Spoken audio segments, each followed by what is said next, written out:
Hindi naging madali ang pagresponde ng Philippine Humanitarian Contingent Team sa malakas na lindol na nangyari sa Myanmar, partikular na ang pagkakaiba ng kultura at lingwahe.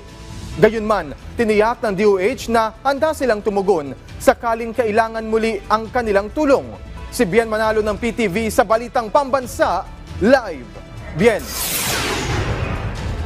Alan, siniguro ng Department of Health na handa ang Pilipinas na muling magpadala ng Philippine Emergency Medical Assistance Team o PMAT sa Myanmar sakaling hilingin ito ng gobyerno ng Myanmar. Samantala, tiniyak naman ng Department of Migrant Workers na patuloy silang nakamonitor sa kalagayan ng ating mga kababayan na lubhang naapektuhan ng pagtama ng malakas na lindol doon.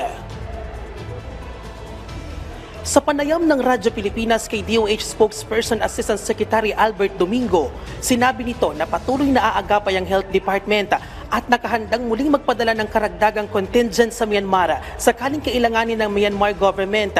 Siniguro rin ni Asek Domingo na self-sustaining ang ipinadala o ipapadala pang medical team sa Myanmar na ikinategorya pa nga ng World Health Organization bilang Type 1 fixed hospital. Tayo ay kumukuha ng mga signal mula sa gobyerno ng Myanmar kung kakailanganin ba o hindi. Ang usapan dyan, dapat self-sustaining yung mga teams para hindi sila magdagdag pasanin dun sa mga lugar na napinsala. Samantala, dumating na kagabi ang 89-man team ng Philippine Humanitarian Contingent Team na ipinadala sa Myanmar para tumulong sa search and rescue operations doon na tumagal ng halos 2 linggo. Sakay sila ng C-130. Hindi naging madali ang pagresponde ng team. Naging hamon sa kanila ang pagkakaiba ng kultura at lingwahe. One of the first challenge po na na-encounter namin was yung communication kasi magkaiba po yung language namin. But we were given interpreters ng OCD. And then during dun po sa operation namin sa Pianmina, may mga nag-volunteer po mga student and Filipino teachers na tumulong po sa amin para maka-communicate po kami ng mabuti sa mga pasyente. And the next po was the weather. Kasi umabot po ng 45.1 yung temperature doon. So inom lang po ng water. Sa datos, umabot sa mahigit 1,000 Pinoy ang nahatira nila ng tulong. Karamihan sa kanila ay pawang nasugatan at nangangailangan pa ng atensyong medikal.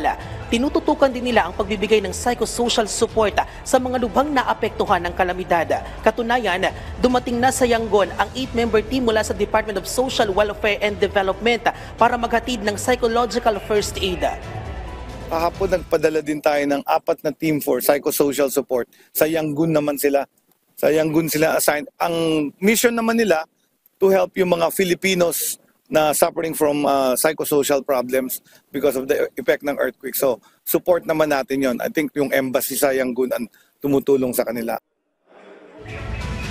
Alan, tinataya namang nasa mahigit 3,000 ang bilang ng mga nasawi sa pagtama ng lindol, kabilang na ang 2 Pilipino roon.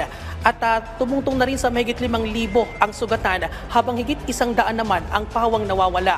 Nagpapatuloy ang search and retrieval operations ng mga otoridad.